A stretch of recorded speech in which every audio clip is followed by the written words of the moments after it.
the cut. You know what a cut is. That's when one shot ends and another begins. Now, I personally don't consider the cut to be a transition because it happens instantaneously.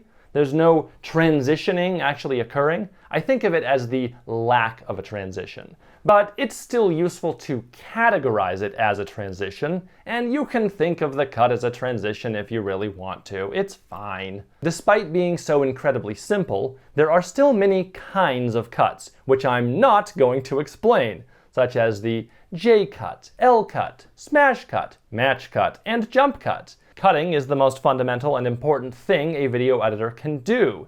So teaching you how to cut would just be teaching you how to edit videos, which is not what this is about. But if you need that, then I am making a course which teaches beginner to intermediate video editing, and I encourage you to sign up for its mailing list at the link below. With that in mind, one way to use cuts as a proper transition is to insert a short piece of footage between your two different shots. A classic example of this is a cut to bars and tone. You've probably seen it before. What? I would argue this is a mostly obsolete test pattern used in the old TV broadcast days, which has still stuck around, and can be used in editing to simulate a loss of signal, or technical error, or just that a camera has stopped recording. And it can work pretty well as a sort of punchline. Just be sure to turn down the gain if you use this, since the tone is way too loud by default. Here, I used it to cut to an outtake where a balloon with some important electronics accidentally flies away.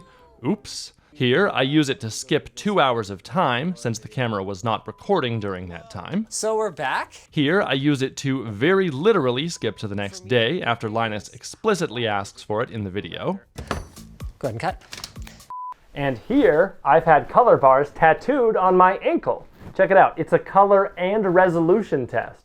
The purpose of this is to see how each of these elements will fade with time on my skin, for the sake of future tattoos. I also take a picture of it every year when I remember, and all of those photos are uploaded to my GitHub every year until I die. So you can see how tattoos fade, for your own sake.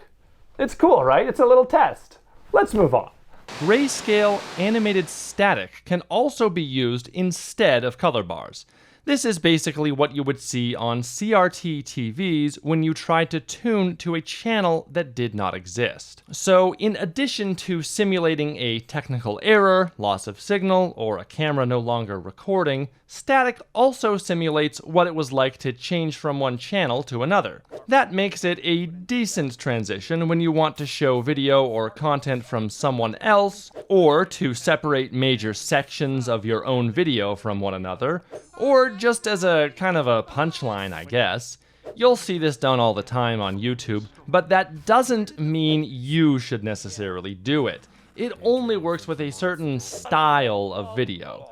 Like, if you make lower energy, relaxing content, you should not use static or color bars.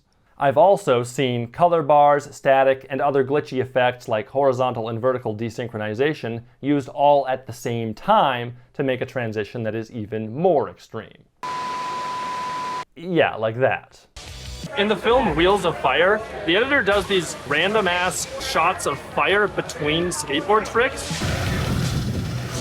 It's so dumb, but it's also so earnest and unabashed that I actually love it. In this presentation, editing legend Walter Murch deliberately uses lens changes as transitions, even in spots where they were not originally present. See how this is just a tiny slice of video from somewhere else that he's inserted here? Very clever. I would not have thought to do this. And finally, there's the classic cut to black.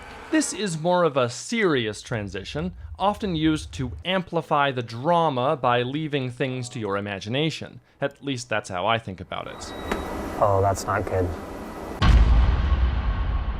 Unless, of course, you're using it sarcastically or as a joke, which can be done with any transition, mind you. This TV Tropes article lists a ton of examples from fiction, but this is more of a YouTube-oriented tutorial, so I found one example from there. This video by Nick Robinson makes liberal use of the cut to black, which does work to amplify the drama of some moments, like when a super rare game goes missing because the airline lost the bag. But I noticed that this transition works quite poorly and feels ridiculous when the editor cuts right back to the same thing they just cut away from. So don't do that. Criticism aside, this video is pretty good. There are plenty more things that you can cut to as a transition, but I can't think of any more right now. Anyway, let's move on. Let's talk about the cross dissolve.